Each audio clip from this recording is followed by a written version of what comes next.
আল্লাহর নবী বলেন প্রতিদিন দুইবার, সকালে একবার, সন্ধ্যায় একবার আমার উম্মতের আমল আমি রাসূলের সামনে ফেরেশতারা পেশ করে। হায় হায়, নবীর সামনে তোমার নাম উচ্চারণ হয়, ফেরেশতা বলে ইয়া রাসূলুল্লাহ একটা সিজদা দেয় নাই, একটা একটা সিজদা দেয় নাই। আল্লাহর নবী তখন বলে হায় আমার উম্মত, আমার 23টা বছরের দিবানিশির এই মেহনতের কোনো কদর করলি না।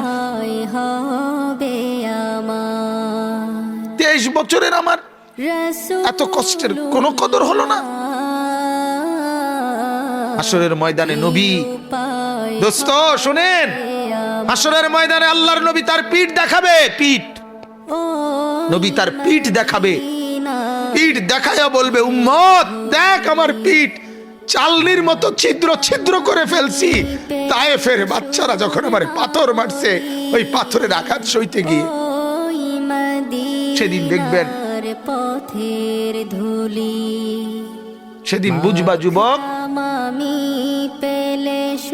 নওজোয়ান, তোমাদের জন্য কাঁদার কেউ নাই, তোমাদের জন্য ভাবার কেউ নাই। মা বাপ ছেড়ে দিছে তোমারে, যা বাবা নষ্ট হয়ে যা।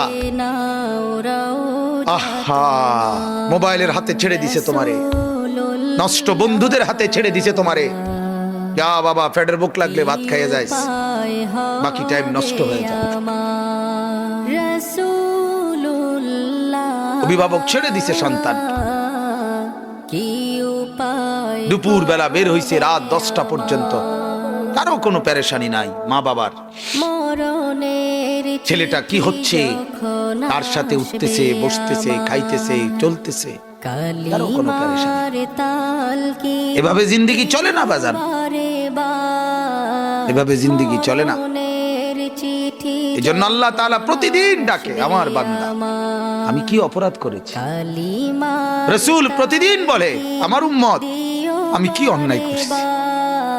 আমার তায়েফের রক্তের কোনো দাম নাই, আমার উহুদের দান শহীদ করার কোনো মূল্য নাই। 14 দিন আমি পেটে পাথর বেঁধেছি, আমার সেই পাথরের বাঁধা পেটের কোনো মূল্য নাই।